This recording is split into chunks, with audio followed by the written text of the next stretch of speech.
कि हमने ये श्राप दिया है कि आज से 7वें दिन राजा मरेगा तक्षक के डसने से। बहुत अनर्थ किया तुमने। देखो जी, एक बात है कि जब तक धार्मिक राजा देश में रहता है तभी तक देश सुरक्षित होता है और सभी वर्ण आश्रम भी सुरक्षित रहते हैं।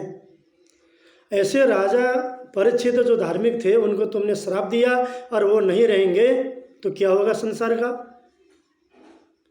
परस्परम घ्रंति सपन्ति वृंजते स्त्रियोद पशुन स्त्रियोरथन पुरुषस्य भोजनः। एक आपस में लोग लड़ेंगे, मरेंगे, घर की स्त्रियों को कोई चुरा के ले जाएगा, संपत्तियों को छीन लेंगे लोग, समाज में चारों तरफ डाकू भर जाएंगे, चोरी करने वाले भर जाएंगे। उस समय फिर क्या होगा, आर्य धर्मस्य विलीयते। हमारा जो आर्य धर्म है, जो वर्णाश्रम वाला धर्म है, जो वैदिक मान्यता वाले जो हमारी परंपरा है, वह भी नष्ट हो जाएगा। तदार्य धर्मस्य विलीयते निर्णम। आर्य धर्म भी नष्ट हो जाएगा। उसके बाद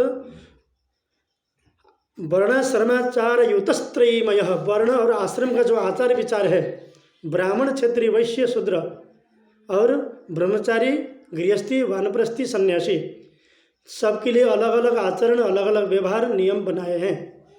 यदि ये लोग अपने धर्म शास्त्र के अनुसार नियम करते हैं, धर्म आचरण में लगते हैं, तभी इनका कल्याण संभव है। और ये लोग अपने नियम में तभी लग सकते हैं जब देश का राजा धार्मिक हो। अधार्मिक राजा हो तो देश से सब कुछ नष्ट हो जाता है। सूनम कपीनम इव वर्ण संकर। जब अपना धर्म नियम सब नष्ट हो जाएगा तो कुत्ते के तरह, बंदर के तरह बच्चे होंगे, सब वर्ण संकर हो जाएंगे। जैसे कुत्ते बंदरों के बच्चे, माँ बाप कौन है कुछ पता नहीं पड़ता, कोई नियम नीति उनको पता नहीं होता, वैसे ही अधार्मिक देश में अधार्मिक राजा के शासन में प्रजा भी वर्ण संकर हो जाते हैं। और वर्ण संकरों के द्वारा जो पूजा पाठ किया जाता है वो लगता नहीं है। जो शास्त्र अध्ययन यज्ञ आदि होगा वो भी उसका फल नहीं मिलेगा। इसलिए देश में धार्मिक राजा होने चाहिए। जैसे एक व्यन राजा आया था, उसको ऋषियों ने श्राप दिया, उसको तत्काल मार दिए थे। उसके बाद पृथु आए, फिर उन्होंने धर्म का स्थापना किया। वैसे ही जब जब भी देश में अधार्मिक राजा होते हैं तभी तभी अन्याय अत्याचार बढ़ते रहते हैं। इसलिए विशेष रूप में हम लोगों को, सनातनियों को यह ध्यान रखना चाहिए कि आज तो राजा है नहीं, पर राजा के रूप में कौन है, नेता लोग हैं जो हम लोग वोट देते हैं। कम से कम हमारी जो सनातन सभ्यता को बचाने वाला हो, सनातन के खिलाफ में, विरुद्ध में जो भी व्यक्ति हो वो हमारा शत्रु है, ऐसा मानना चाहिए समाज को। तभी हम लोग जीवित रह पाएंगे। नहीं तो जैसे कश्मीर से भागे गए, उधर मणिपुर से, उधर पाकिस्तान से सब खेदे गए, वैसे भारत छोड़ के कहाँ जाएंगे पता नहीं पड़ेगा। समय आएगा भविष्य में ऐसा भी, एक एक करके भागते हुए जाएंगे।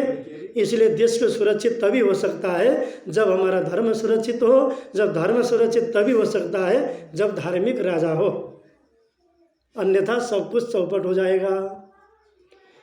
इसलिए धार्मिक राजा कोई भी हो, किसी पार्टी का हो, उसको हम स्वीकार करें, यह ध्यान रखना चाहिए। और इधर परीक्षित गए अपने राज्य में, मुकुट रखा, रखते ही उनके समझ में आया, अरे मैंने तो आज बहुत गलत काम किया।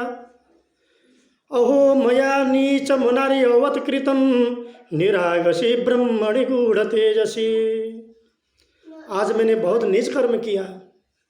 जिन ऋषि महात्माओं का मैं नित्य सम्मान करता था, आज मैं उनके ऊपर सांप डाल के आया, अपमान किया। अब मुझे इस संसार में रहना नहीं चाहिए। ध्रुवम ततो में कृत देव हेलनाथ। देवताओं का हेला मतलब अपमान करने वाला, ऋषियों का अपमान करने वाले मेरे जैसे पापी को अब जीवित नहीं रहना चाहिए। तदस्तु कामम तो अनिष्कृताय में यथानुकुर्यम पुनरेव मद्धा। मेरा यह शरीर तत्काल नष्ट हो जाए, मैं दोबारा इस तरह का पाप न करूं। अद्यैव राज्यम बलमृद्ध कोशम। मेरा राज्य, मेरा रिद्ध संपत्ति, भरपूर जो संपत्ति है राज्य कोष में, वो भी सब नष्ट हो जाए। प्रकोपित ब्रह्मकुला नलो में। क्रोधित ब्राह्मण के अग्नि से सब कुछ जल जाए। मतलब क्यों कह रहे हैं कि मैंने जो पाप किया है उसका फल मुझे मिलने चाहिए। और हम लोग क्या करते हैं, हमने ये किया है तो किया क्या क्या करोगे तुम बोलो हैं?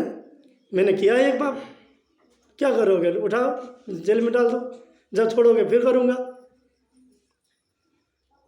जब भी हम पाप करने के बाद, अपराध करने के बाद प्रायश्चित करते हैं, पश्चाताप करते हैं, प्रायश्चित होता है कि आपने ये गलत काम किया है तो इसके एवज में आप ये काम करो, ये प्रायश्चित होता है। पश्चाताप, पाप करने के बाद दुखी होना, बहुत गलत किया मैंने, बहुत गलत किया, ऐसा नहीं होना चाहिए था, अपने आप को धिक्कार लो, उसको कहते हैं पश्चाताप। और जो भी व्यक्ति ऋषि संतों के ऊपर हाथ उठाए, धर्म के ऊपर हाथ उठाए, उसको जीने का संसार में अधिकार नहीं है। यहाँ के प्रसंग से हमको ये पता पड़ जाता है। एक प्रसंग आप लोग जानते होंगे, जब करपात्री महाराज दिल्ली रामलीला मैदान में गौहत्या के लिए, गौहत्या न हो इसमें कानून बनाए तो इसलिए आंदोलन कर रहे थे। उसी बीच में इंदिरा गांधी का शासन था और गोली चलवा दिया था, कई गाय मारी गई थी, साधु भी बहुत से मारे गए थे। तब करपात्री महाराज ने कहा था कि आज गोपाष्टमी के दिन में तुमने गौओं के ऊपर, संतों के ऊपर हथियार चलाया है, तुम्हारी मृत्यु भी इसी दिन होगी, इसी दिन तुम भी मारी जाओगी और तुम्हारा कुल खानदान नष्ट होगा। करपात्री महाराज का श्राप आप लोग देख रहे हैं आजकल हो रहा है, नष्ट हो गए। इसलिए कोई भी हो, किसी परिवार का हो, हमें उससे मतलब नहीं कि हमारा ही कोई भी संभव हो। जो भी व्यक्ति सनातन के खिलाफ में, विरुद्ध में हो, शास्त्रों के विरुद्ध में, ऋषियों के विरुद्ध में हो, उसको तत्काल नष्ट होने चाहिए। यही कामना करते हैं भागवत की पीठ से। बोलिए जय श्री कृष्ण।